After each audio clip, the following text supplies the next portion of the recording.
Good evening and welcome to our regular City Council meeting for Monday, November 16th. I'll now call this meeting to order with a roll call from Madam Clerk. Miller. Here. DeBoer. Here. Cruz. He's muted. Here. Harding. Here. Dara. Here. Sires. Here. Dunn. Here.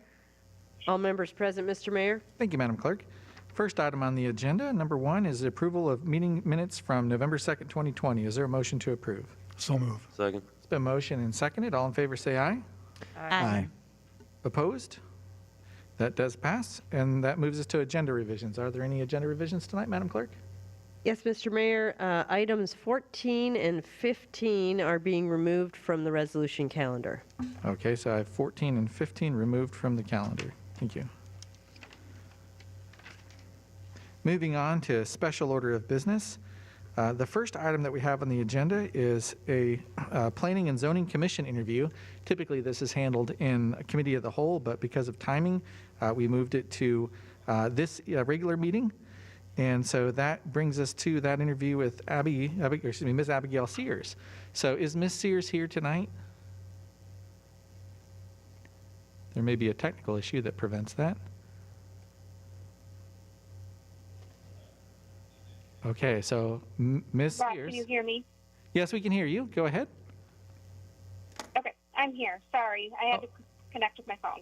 Excellent. Okay, so Ms. Sears, we have you on the slated up for Planning and Zoning Commissioner, and we give council the opportunity to ask questions if they have any. And since you're just on the phone, it's a little more difficult since it's a disembodied voice. But hopefully the council can get a better sense for you in making their approval decision tonight. So I'll open it up for council for questions. Ms. Sears, this is Frank Dara, and just kind of ask you to kind of tell us why you decided you wanted to participate on the Planning and Zoning Commission. You know, my husband and I moved here 8 years ago and picked Cedar Falls to raise our family. So one of the things that I've always tried to do is participate in activities in the community to make it a better place. And planning and zoning is looking towards the future. And so one of the reasons why I was interested in that is because I could make an impact in order to leave a better place for my children to grow up in. Thank you. Great. And other questions? It sounds like you're going to get off a little bit easy tonight, Ms. Sears.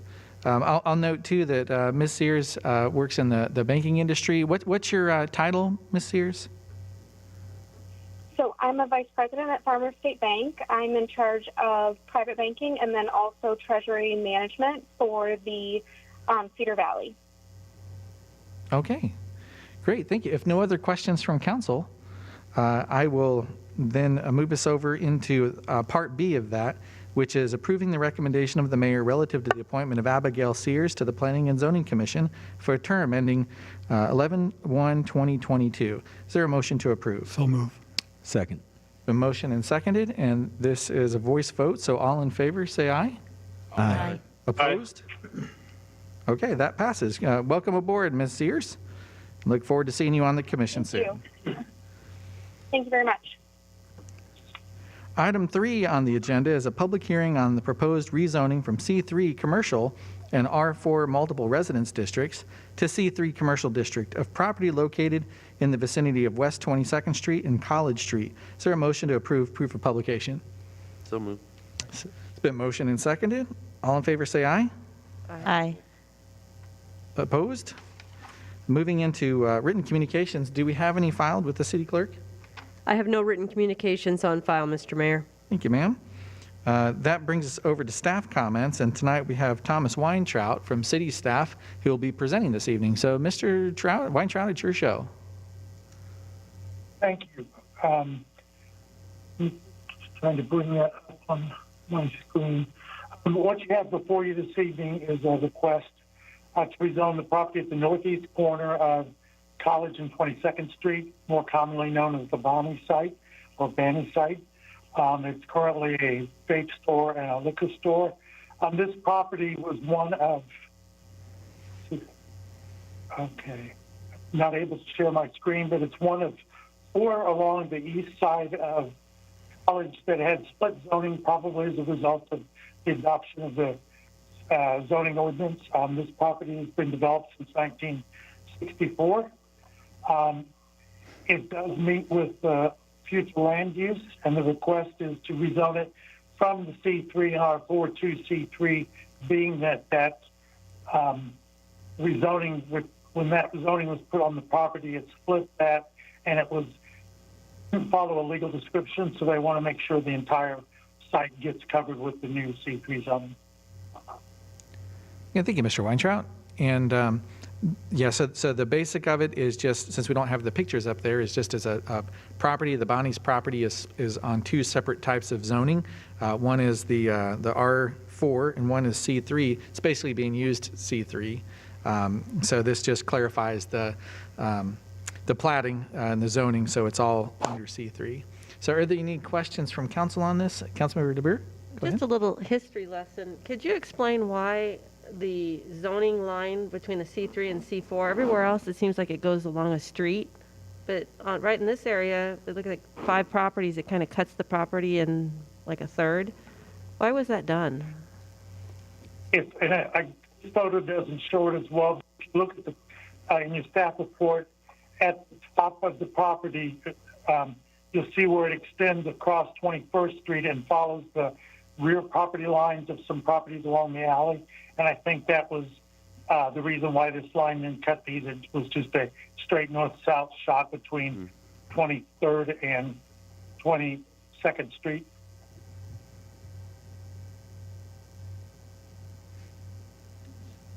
Okay, any other questions from council? And then I will also, excuse me, I apologize. I went out of order here. So we had staff comments, and then we need to then move to public comments, and then we can come back and answer questions from council. I apologize for that.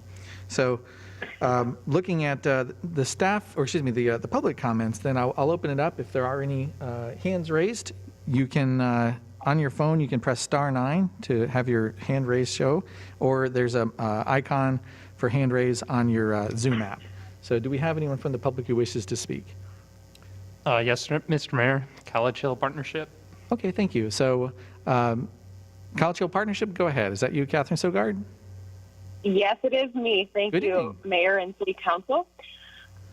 Today, I want to show the support on behalf of the board of the College Hill Partnership. This property, obviously, as was noted by staff, is being used as a C3 property, and this rezoning aligns with the past vision that's been created by the City of Cedar Falls and supported by the College Hill Partnership.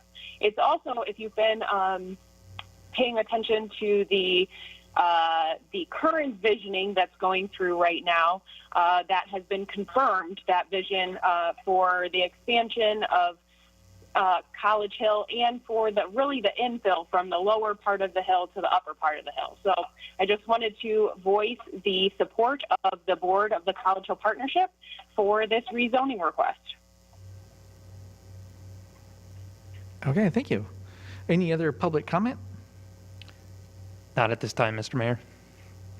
Okay, so I will now close public hearing and bring us into Section 3E, which is passing an ordinance amending Section 26118 of the Code of Ordinances by rezoning from C3 to R4, or excuse me, from C3 and R4 to C3 of property located in the vicinity of West 22nd and College Street upon its first consideration. Is there a motion to approve? So moved. Been motioned and seconded, and council discussion? Mr. Mayor, Yes, Councilmember Cruz, go ahead. thank you. I was just curious, we've got the visioning process going on right now. Is there a timeline known for what sort of development would be coming forward?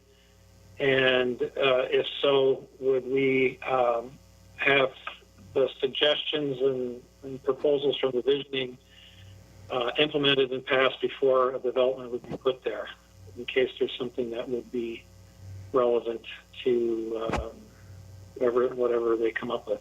I'd be curious. And Councilmember Cruz, are you referring specifically to development on that one piece of parcel of property? Right, because the developer has to deal with the current ordinances. If the visioning people say something should be different, height limits, setbacks, what have you, those should be incorporated into a new development as opposed to what's on the books right now for ordinances. Okay, Director Sheets, would you be in a position to answer that? Sure. I think that Karen Howard is on the line, and she can probably speak to that for us. Ms. Howard, go right ahead, ma'am. Evening. Yes, there is currently the overlay, College Hill overlay, that does affect this property, and so anything that would come forward before the College Hill Vision Plan was adopted would have to meet that ordinance. There is not any imminent plans as far as we are aware. We don't have any application for redevelopment at this time, but we advised them if they wanted to do this in the future, that this was a good first step to clear up the zoning boundary on the property. Okay, thank you. Any other questions from council? Okay, it's been motioned and seconded and requires a roll call vote.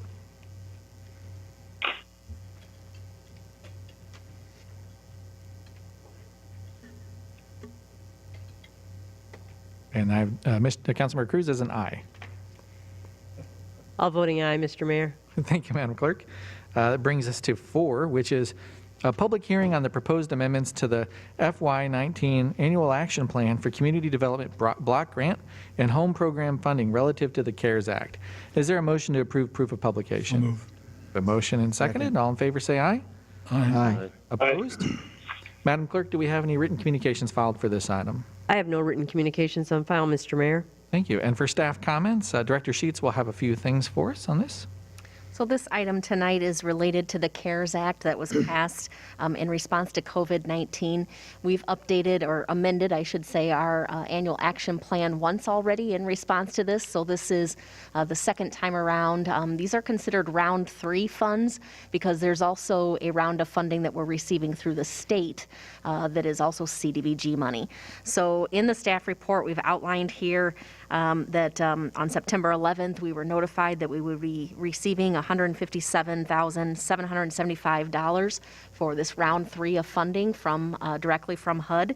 And in the press release that we received, they indicated that they would like priority of those funds designated to helping households that are struggling to meet their rent or mortgage obligations due to the pandemic.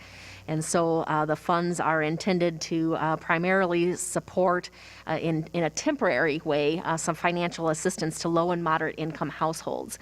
And so we have to take the first step of amending our plan to identify that. We have put those funds under the preventing homelessness line item that we have existing in our plan. And then in the future, you will see a proposal for a contract with Operation Threshold that responded to a request for proposals that we had related to this funding. So this is the first step in what you'll see of several actions in front of the council related to providing this support to families that need it. Okay, thank you very much, Director Sheets. I'll now open it up for public comment. If you would like to speak, you can press star 9 on your phone or the raise hand icon. Do we have any comments from the public? There is no public comment, Mr. Mayor. Okay, thank you. I'll call this meeting or section closed. So as closing the public hearing, that brings us over to Part 4E, which is a resolution approving amendments to the FY19 Annual Action Plan for CDBG and Home Program Grant Funding relative to the CARES Act. Is there a motion to approve? So moved. Second. It's been motion and seconded. Any council discussion for this item? Seeing none, then this requires a roll call vote. Aye. All voting aye, Mr. Mayor. Thank you, Madam Clerk. That brings us back to old business, which is item 5, passing ordinance 2975, amending Chapter 22, telecommunications of the Code of Ordinances relative to placement of small wireless facilities upon its third and final consideration. Is there a motion to approve? So moved. Second. Motion and seconded. Any council discussion? Any comments from the public? There's no comments from the public, Mr. Mayor. Okay, thank you. So seeing none, then it's been motioned and seconded and requires a roll call vote. Yes. All voting aye, Mr. Mayor. Thank you, Madam Clerk. Moving on to our new business, the consent calendar are items which will be acted upon by a voice vote on a single motion without separate discussion, unless someone from the council or public requests that a specific item be considered separately. Does council have any items they wish to pull 6 through 12? Okay, and does anyone from the public wish to pull an item from 6 through 12? Number ending in 0467. Okay, You are so- now allowed to talk. Yes, 0467, go ahead. Name and address for the record, please.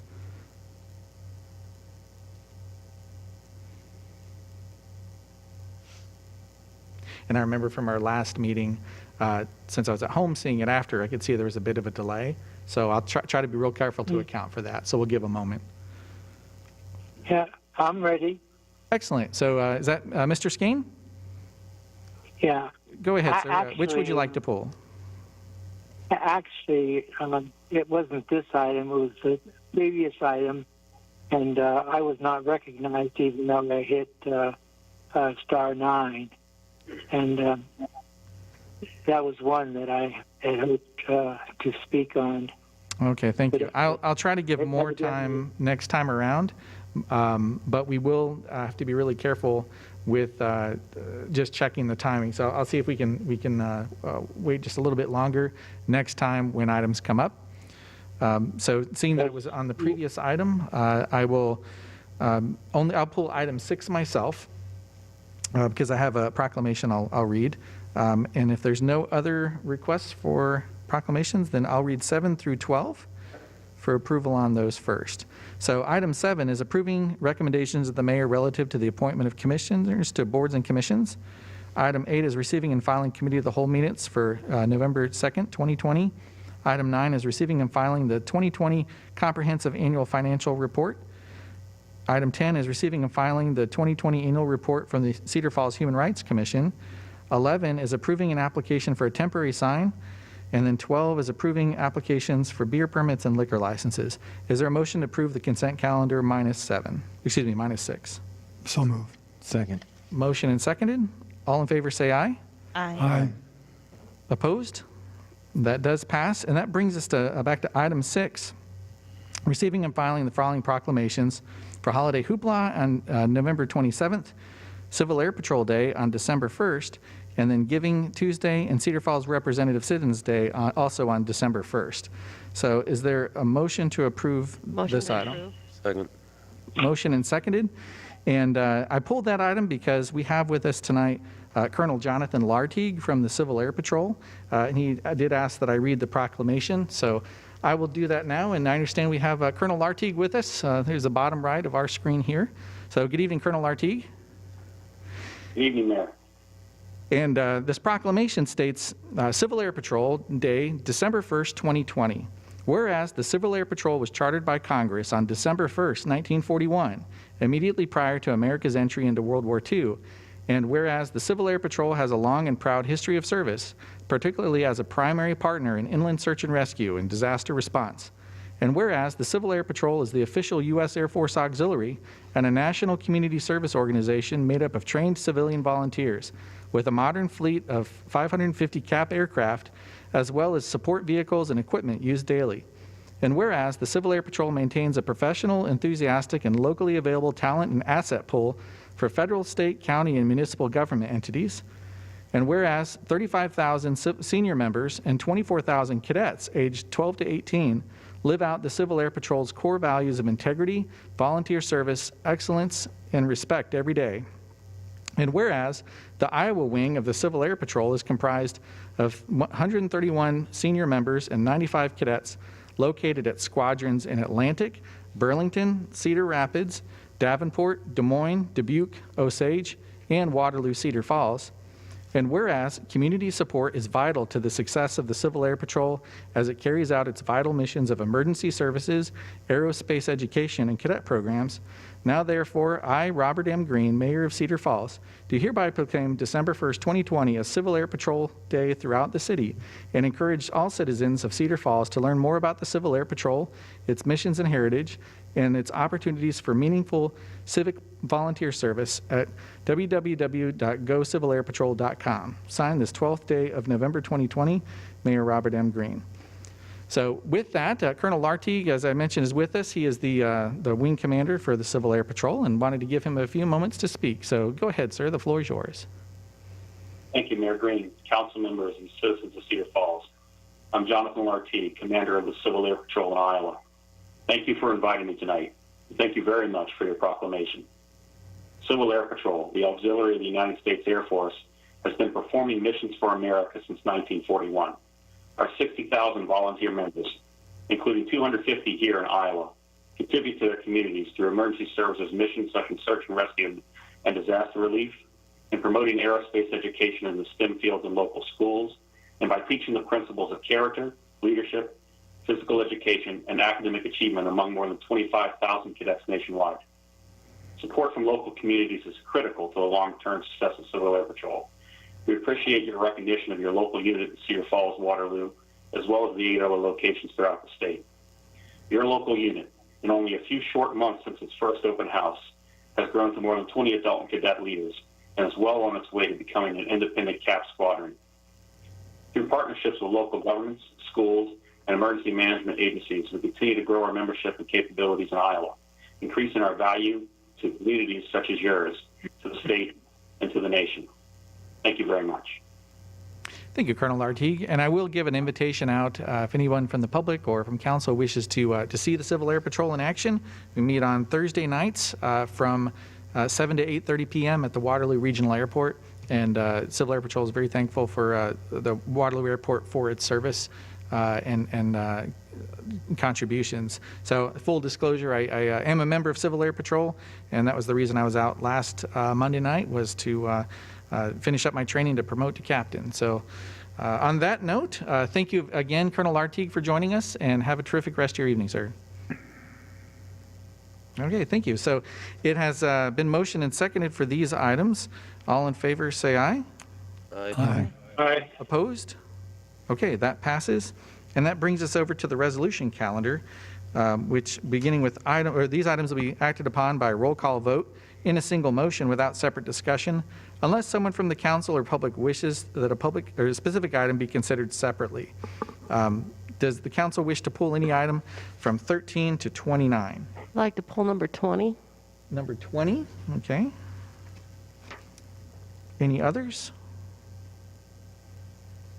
Okay, and then from the public? And I'll wait just a few moments here.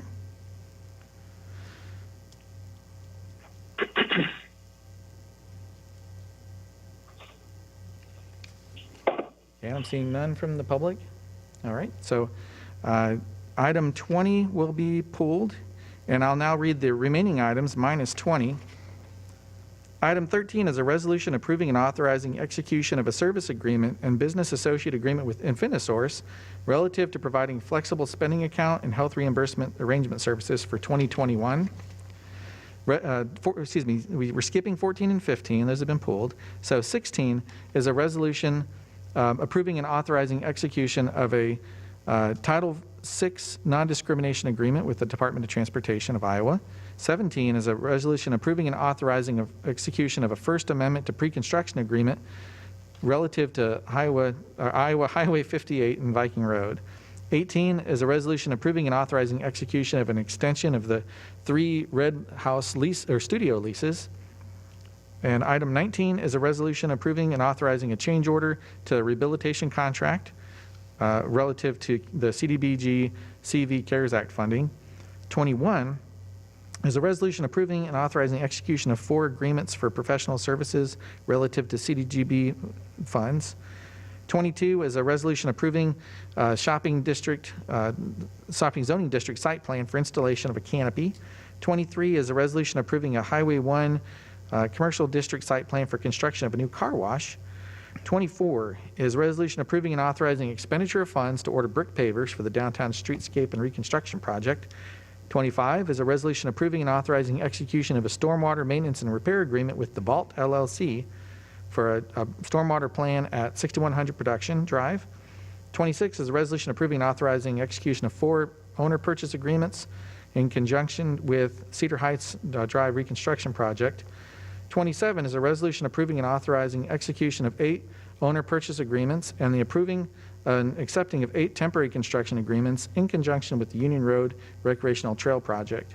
28 is a resolution setting November 24th, 2020 as the date of consultation and December 21st, 2020 as the date of a public hearing on proposed amendment number 6 to the Downtown Development Area Urban Renewal Plan. And finally, item 29 is a resolution setting November 24th, 2020 as the date of consultation and December 21st, 2020 as the date of a public hearing on proposed amendment 6 to the Cedar Falls Unified Highway 58 Corridor Urban Renewal Plan. So is there a motion to approve these items minus 20? So moved. Second. The motion and seconded, and this requires a roll call vote. Aye.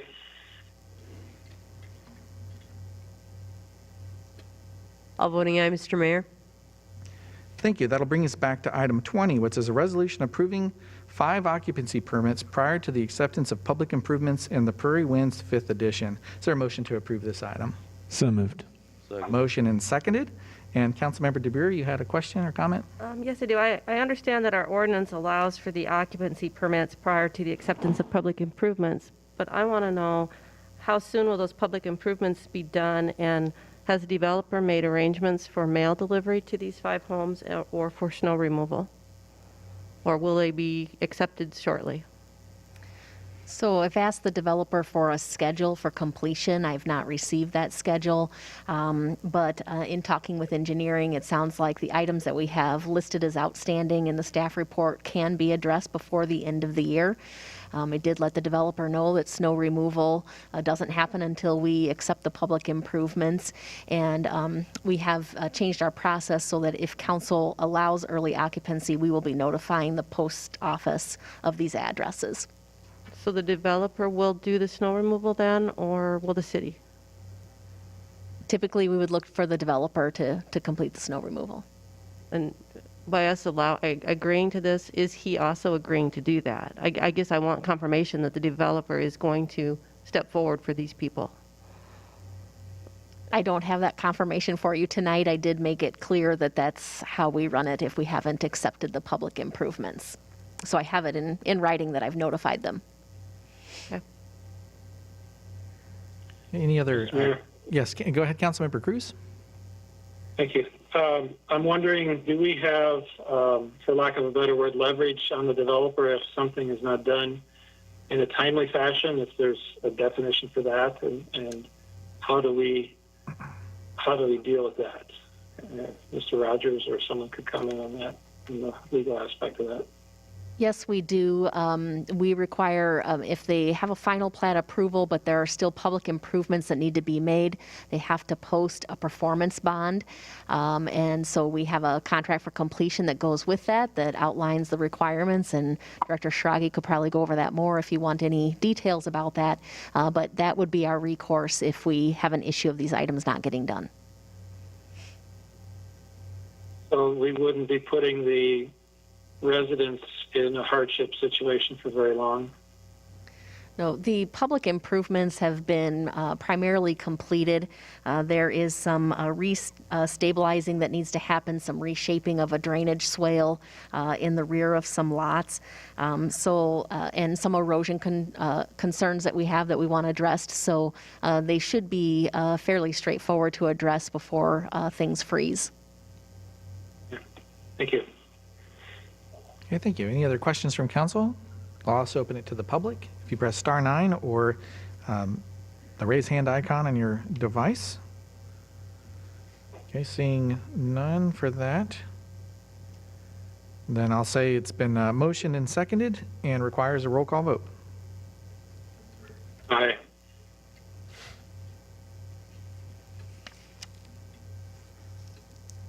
All voting aye, Mr. Mayor. Thank you, Madam Clerk.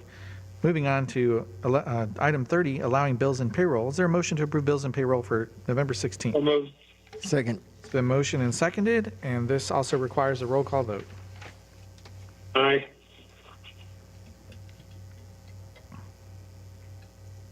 All voting aye, Mr. Mayor. Thank you, Madam Clerk. Does City Council have any referrals tonight? Seeing none, then are there any updates from council? I have a Council- question, Mr. Mayor. Yes, Councilmember Cruz, go ahead. This would be regarding the resiliency plan and what we see for our response rate. We've got 40,000 plus residents in Cedar Falls, and I look at the response rate for the Part 1 survey was 285, Part 2 was 190, and then I noticed that there was some workshops and self-guided components of this that had 52 and 20 respondents. But I would question if that's statistically relevant to make a good decision going forward. And I know Ms. Sheets mentioned that there was going to be some more opportunity for input. I did hear from some constituents that were concerned that they, in their words, they got the Currents magazine publication at one particular day, and the survey was already closed. So I can't confirm the timing of that or when they actually looked at it, but I'm concerned that we don't have that much of a response rate. And given what I understand about like a confidence level and confidence intervals of polling, we should have a survey response of close to 600 respondents and spread through the city to get an accurate representation of what the people in the community are thinking. So I'm concerned that we have opportunity for further feedback, and if we can open up the survey that was online, or what can we do? Because my understanding of an opt-in poll online, you have really no idea who's responding in that regard. So any comments on that? Yeah, so for staff, that certainly is an option of potentially reopening that survey. We'd have to see what that would do for the results that we have. I wouldn't want to get into a council discussion on it tonight, and correct me if I'm wrong, Kevin, but to see that like this, it's not an agenda item, so we wouldn't really, are we allowed to discuss it? Sure, council can't take action on the item. Okay, as long as you don't vote. Okay, so I'll open it up for council also for comment, and then for Director Sheets as well. Sure. That survey was one of several ways the public is being invited to participate in the development of the plan. We needed to have a timeline for when the survey closed, which it closed on November 9th. I believe our Currents article said that it would be opening around October 20th, I believe, and the Currents article was out in early October. So hopefully there was adequate notice about the opportunity to participate in this survey. But this is one of several opportunities. There were several public workshops that were held at the end of October, and there will be several other opportunities. But we had to have a deadline so that we can kind of collect the initial information. Then you start to look at what are the similarities and responses, what are the trends of the various issues, and then we start talking with the core team that's kind of the steering committee with this about what are potential areas that the plan needs to address and potential recommendations. And then you start kind of bouncing those off the public and having some input about what the recommendations are, kind of the direction of the plan, before you get to a final plan that we're asking for adoption on. So there will be a couple other opportunities. We have not released the timelines of what those would be or kind of exactly what's going to happen because we're looking at the response and thinking about how do we get better response. It's been very hard in this climate to do that. We'll continue to try to get press releases out, social media releases. We've had some posters up around town. You know, we're trying to get the word out, and we will ask the council's support in trying to continue doing that. Okay. So certainly for council, or for the channels that you have, the avenues that you have with your constituents, certainly get that information out to them to participate. Councilmember Hart. I have a question for staff.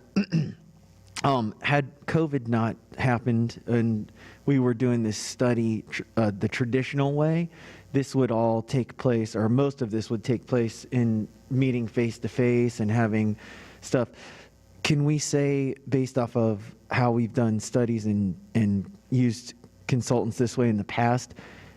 With the numbers, would we have had more, or are we seeing more from online? I would think that even though it would be hard to get the word out, that getting an online survey would get possibly more results than having people gather in a room. So I was just curious if we had any previous numbers or what our thoughts are on that. With the Downtown Vision Plan, we had an in-person meeting on a Saturday morning where we had about 30 people attend that. We had a follow-up survey after that. I don't know off the top of my head how many people responded, but I recall that it wasn't really a huge response. So I think any survey, it's really tough to get to the statistical number that I heard mentioned earlier. I don't know that we've seen a response rate like that for any plans that we've done. With the College Hill Vision Plan, we also had a follow-up survey, and the numbers have been really, really low. So we're not sure why that is, but so I would say that the survey that we had is probably on par with some of our other planning efforts. Thanks. Thank you. Any other thoughts? Yes, Councilmember DeBoer. Yeah, does the data show you whether these people or the respondents are from Cedar Falls, or could they be from anywhere? Since you mentioned it's electronic, do we know that they're from our people? We would have to look back to see if we can identify that. I believe, with the new Zoom criteria, you have to give your email at least, but I don't know that you have to say where you're from in order to participate in the meetings. I thought you did. Didn't you have to maybe put what area of the city you lived? Yeah, you have to click. Sorry to a survey interrupt. question about that maybe, but I don't think that we had that in the. The one I took, I had to click which ward I lived in. So I think Survey question. unless you lied, you'd have to click 1, 2, 3, 4. Simon, you didn't, did you? I told him I live. Never mind. All right. Yeah, to Any other, clarify, yes, Councilmember survey Cruz. part 1, there was a question on area 1 through 6, and also none of the above. And I prefer not to answer with the choices. So I guess there's some relevance. The survey is anonymous, but yet we know it's all from residents of Cedar Falls. Right. We got to have some accountability. Okay. Any other comments or thoughts from that, or other city council updates? Okay. So moving on to staff updates. Do we have any updates for tonight, Mr. Gaines? I think, Mayor, the only update that I'll give is we have goal setting this week, Tuesday and Thursday evenings from 4 to 6, or 4 to 6, I wish, 4 to 8 at the community center. So. Okay, so yeah, public is invited to attend to watch our deliberations and process. As I say often, the goal-setting sessions are most important meetings, or two of our most important meetings of the year, because we're setting much of the direction for the next year. So certainly invite you to attend, especially if you're maybe interested in running for elected office someday. It's good to know how we make the decisions we do. It's very helpful. So I also would want to open up, if we have Mr. Peterson here tonight. Jordan Peterson, our UNI student liaison. Are you with us this evening? So I want to see if you have anything tonight. Yes, I am. Oh, good evening. Anything to report from UNI for tonight? Nothing major to report, just that this week is the final week before finals week. So next week, we're wrapping up the semester. Wednesday will be the last day of finals. We've seen classes start to go online because COVID numbers are going up, which is very unfortunate. But hopefully, after all of the holidays and all of that stuff, things will kind of get back down to the numbers that they should be to hopefully get classes back in person. But we will see. Okay, thank you, Mr. Peterson, and good luck. Thank you. So with that, if no other staff updates, then I'll now open it up for public forum. Speakers will have one opportunity to speak for up to 5 minutes on topics germane to city business. Does anyone from the public wish to speak tonight? You can press *9 on your phone, or you can press on your device the raise hand icon.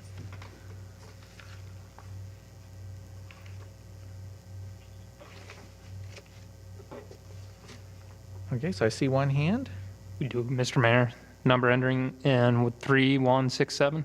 Okay, so number ending in 31, oh, what's that? 3167. 3167. Go ahead. Name and address for the record, please.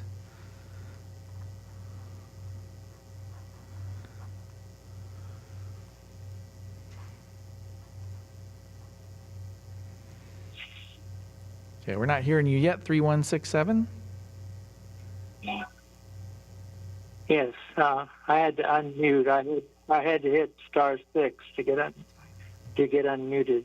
Yes, we can hear you fine, Mr. Skane. Go ahead. I have been watching the city operate for the last 6 years, ever since June 23rd of 2020, when the council created the city administrator. And I've been thinking about, what all that means. The one thing that comes to mind is that as I review ordinances and as I listen to the meeting tonight, there's one clear point, and that is that the only power, really power, within the city of Cedar Falls is the city council. And in that particular situation, the council has routinely yielded its power to the city administrator or to other city officials. But the unmistakable point is that the council is the only group that is actually elected by the people. And yet, and we see it again tonight in the work session, and then next week in the proposed goal setting, that the public has no voice. The only people who are involved are the council members and the rest of the city government. It seems to me that you can't call yourself a democracy if you don't recognize the voice of the people. And as Mr. Gaines just said, these are important meetings on the 17th and 19th, but the public will be able to observe but not participate. And I believe that in order for our city to have an agenda that represents the people, there needs to be a representation in all of these meetings. And I just can't understand why the 7 members who are elected have refused to accept the responsibility for their own actions, why they have yielded it to others. Now, even as we look at what the agenda was tonight, there was no agenda item that dealt with things like fire safety. There was no agenda item that dealt with services. There was no agenda item dealing with anything that affected directly the people. The only items that were there were items that affected developers. And of course, we know that giving developers the responsibility for making decisions for the people of Cedar Falls, it has not been anything but negative. We do 1 minute not remaining, have, sir. Yeah, we do not have public safety for fire in Cedar Falls. I mean, The dike fire demonstrated how incompetent our PSO program is. And yet there's been no meaningful response, and certainly there's been no meaningful response in the area of the agenda. I just wish that the council would take its power back and involve people in the decision-making process, because our style of life has deteriorated fantastically since June 23rd, 2014. Thank you, Mr. Skane. You're at your 5 minutes of time, sir. Okay. Have a good night. You too, sir. Anyone else from the public wish to speak tonight? I think we had one other caller. Yes, Mr. Mayor. 3167. Okay, so now 3167. Go ahead. Name and address for the record, please. You have 5 minutes.